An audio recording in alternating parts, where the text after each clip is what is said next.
So children, we will study about rainbow formation today. What is rainbow? You must have seen beautiful 7 colors rainbow formation just after the rain shower. So there are two conditions of the rainbow formation. What is that? Number one, that there should be rain shower in the particular area. And the second one is just after the rain shower, there should be sunrise in opposite direction. Wherever the rain has taken place, in opposite direction, as you can see in the diagram, the sun should rise immediately and the rays should fall directly on the water droplets. So there are two conditions for the rainbow formation. Three different phenomenon take place. There is a difference. I have told you about conditions. What are the two conditions? That first, there should be rain shower, and the second one, that sun should rise in the opposite direction. ठीक है जी?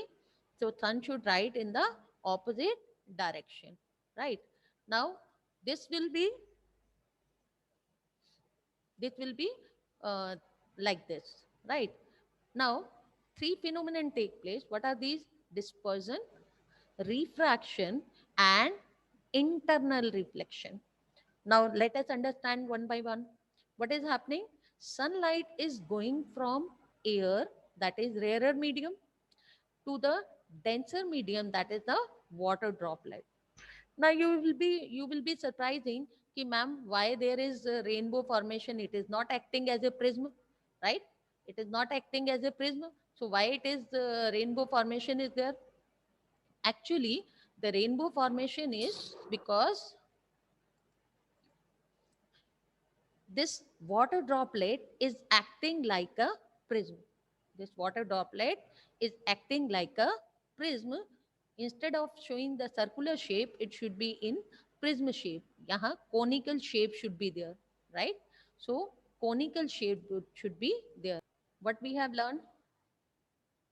We have learned yesterday that prism, when the light falls in the prism, it gets dispersed into the seven constituent colors. Why it was getting into the seven constituent colors? Due to the refraction phenomenon and due to the different wavelength of all these seven colors. We have learned yesterday, right? So the red color was least deviated and the violet color was maximally deviated, right? So here also these water droplets behave like a prism. As you can see, the shape I have changed. Now the upper part is behaving like a prism, and such that the light gets refract at the point number D, and then it gets dispersed into the seven colors. Now what is the third phenomenon taking place here? The third phenomenon taking place here is total internal reflection. As you have seen in prism, this incident ray, when get dispersed, it's emerging out. Do you remember? It was emerging out. But in case of rainbow formation, this is not emerging out. Rather, it is totally internally reflected. The band or the spectrum of seven colors is totally internally reflected back, such that in the water only it is forming spectrum again. Now at the point number D, you can see again the change of medium is there. Why? Because the light is entering from water to air. That is at the point of interface, that is D. Again, the refraction take place such that this spectrum gets broader and broader. So in this way, with the help of three different phenomenon, we are able to see the rainbow formation. What is the first one? Unmute yourself and answer. What is the first one? At this interface point, what is the first phenomenon taking place? Refraction. Refraction. Refraction, because the change of medium is there. From air, it is entering into the water.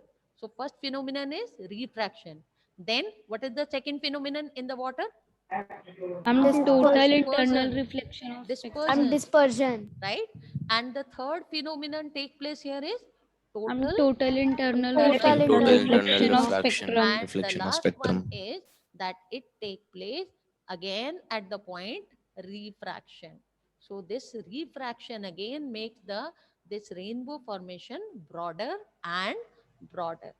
I hope this is clear to you. Yes, ma'am. Now you can ask your doubts.